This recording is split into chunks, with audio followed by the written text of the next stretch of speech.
નમસ્કાર દર્શક મિત્રો, દેશ અને દુનિયાના સુપરફાસ્ટ સમાચારમાં તમારું સ્વાગત છે। ગુજરાતનું કાશ્મીર બદલાયું, દાહોદ બન્યું છે સૌથી ઠંડુ શહેર। રાજ્યમાં ઠંડીનો ચમકારો યથાવત જોવા મળી રહ્યો છે। હવામાન વિભાગના આંકડા મુજબ નલિયા કરતા દાહોદમાં વધારે ઠંડી નોંધાઈ છે। દાહોદમાં 10.9 ડિગ્રી લઘુત્તમ તાપમાન સાથે રાજ્યનું સૌથી ઠંડુ શહેર બની ગયું છે, જ્યારે નલિયામાં 11.4 ડિગ્રી તાપમાન નોંધાયું છે। રાજ્યના 13 જિલ્લામાં પારો 10 ડિગ્રીથી નીચે ગગડ્યો છે।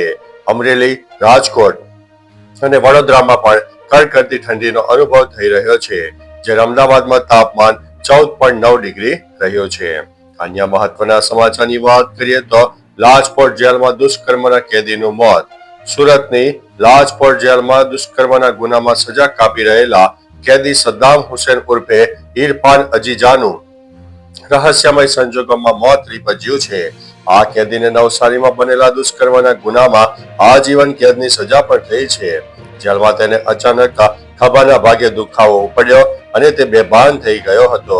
તેને તાત્કાલિક સારવાર માટે સિવિલ હોસ્પિટલમાં ખસેડવામાં આવી રહ્યો છે, પરંતુ હોસ્પિટલ પહોંચે તે પહેલા જ તેનું મોત થયું છે। અન્ય મહત્વના સમાચારની વાત કરીએ તો લ્યો બોલો, રાજકોટમાં પોલીસ સુરક્ષિત નથી, સંતાઈ ગયા।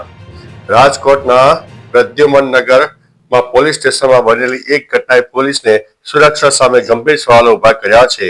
પૂછપરછ માટે આવેલા આરોપી સાદામ અને તેના પિતાએ પોલીસ સ્ટેશનમાં એટલી હદે આતંક મચાવ્યો કે પોલીસ કર્મીએ સ્વ બચાવ માટે ઇન્વેસ્ટિગેશન રૂમમાં સંતાઈ જવું પડ્યું છે।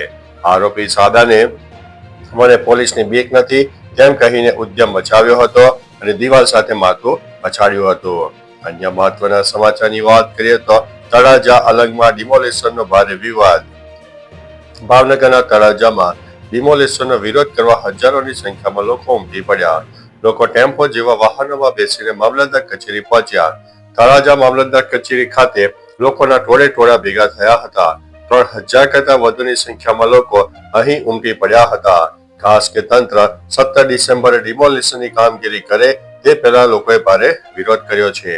અન્ય મહત્વના સમાચારની વાત કરીએ તો આણંદની ઈરમા કોલેજમાં 15 થી વધુ વિદ્યાર્થીઓને ફૂડ પોઈઝનિંગની અસર જોવા મળી।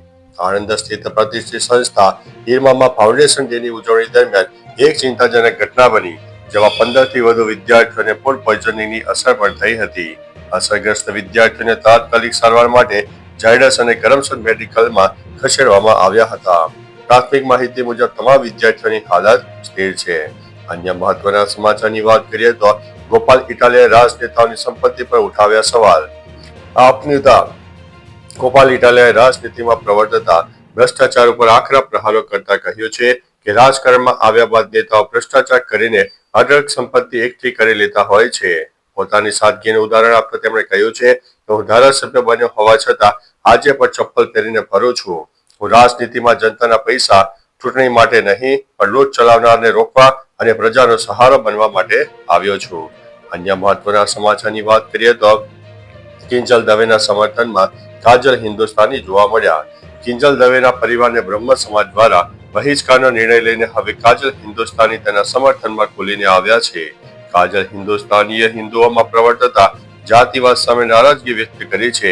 તેમણે સમાજના કેટલાક લોકોને ઠેકેદાર ગણાવીને સવાલ કર્યો હતો કે એક તરફ આપણા દેશમાંથી જાતિવાદ દૂર કરવા અને હિન્દુ એકતા માટે મહેનત કરીએ છીએ, ત્યારે આવા નિર્ણયો અયોગ્ય છે। અન્ય મહત્વના સમાચારની વાત કરીએ તો બહિષ્કાર બાદ કિંજલ દવેનું મોટું નિવેદન સામે આવ્યું છે।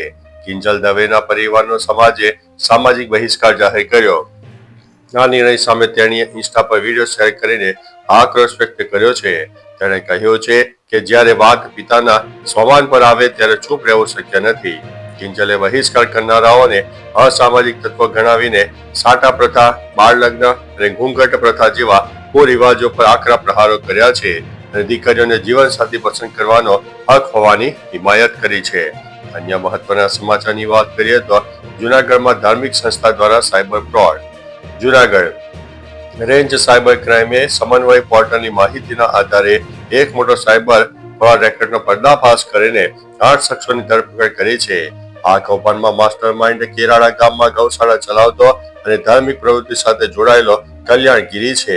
સોશિયલ મીડિયા પર હજારો ફોલોઅર્સ ધરાવતો કલ્યાણગીરી યુવાનોને કમિશનની લાલચ આપીને તેમના બેંક એકાઉન્ટનો ઉપયોગ કરતો હતો અને ફ્રોડના રૂપિયા જમા પણ કરાવતો હતો. તો ચાલો મિત્રો, ફરીથી દેશ અને દુનિયાના સુપરફાસ્ટ સમાચાર લઈને મળતા રહીશો. ત્યાં સુધી અમને રજા આપશો. નમસ્તે.